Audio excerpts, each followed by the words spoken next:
Hello everyone. জীবনটা তো আসলেই একটা কঠিন বিষয়, তাই না? আর সেই কঠিন বিষয়গুলোকেই একটু সহজ আর মজাদার করতে আপনাদের কাছে নিয়ে আসলাম আজকের নতুন ভিডিও। 14ই এপ্রিলের পর থেকে মনে হচ্ছে দেশে এবার একটা আসল গরমের ভাইব পড়েছে। আবহাওয়া অফিসের টেম্পারেচারের সাথে পাল্লা দিয়ে বাড়ছে ইলেকট্রিসিটির ডিমান্ড। আর আমাদের দেশের লোডশেডিং, ওটা তো এখন আর বিদ্যুৎ যাওয়া আসা না, মনে হয় আমাদের বাসায় মাঝে মধ্যে বেড়াতে আসা কোনো মেহমান।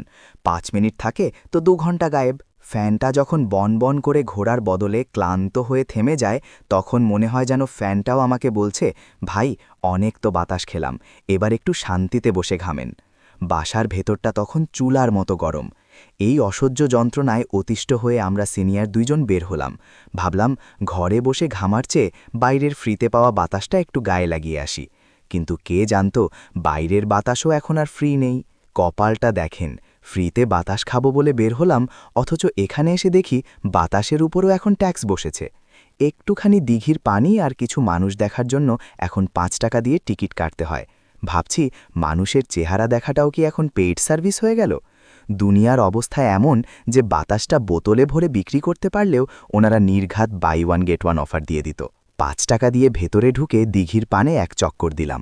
বাতাস তো দূরে থাক, উল্টো আমার শরীরের ঘাম দেখে মনে হচ্ছে দিঘির পানি আমি একাই কয়েক লিটার বাড়িয়ে দিয়েছি।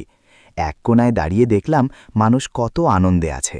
কেউ সেলফি তুলছে, কেউ আইসক্রিম খেয়ে রাজ্য জয়ের সুখ পাচ্ছে। অথচ আমার কেন জানি 5 টাকা দিয়ে কেনা আনন্দটা আসছিল না।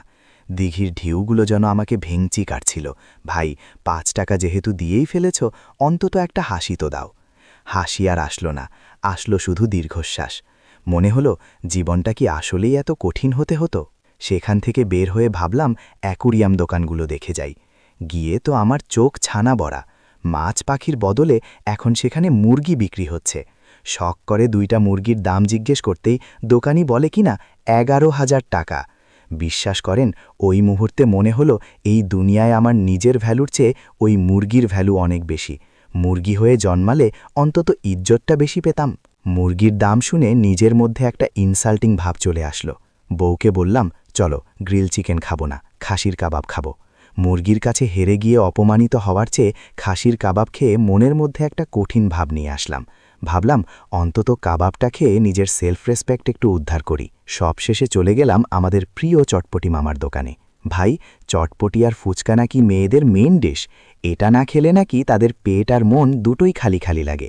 মামার হাতের ওই চটপটি খেয়ে মনে হলো, যাই হোক, দিন শেষে শান্তিটা ওখানেই। আপনাদের ওখানে গরমের অবস্থা কেমন? আর আপনার নিজের ভ্যালু কি 11,000 টাকার মুরগির চেয়ে বেশি নাকি কম? কমেন্টে কিন্তু অবশ্যই জানাবেন। ভিডিওটি ভালো লাগলে লাইক দিবেন আর সাবস্ক্রাইব করে পাশেই থাকুন। সবাই ভালো থাকুন।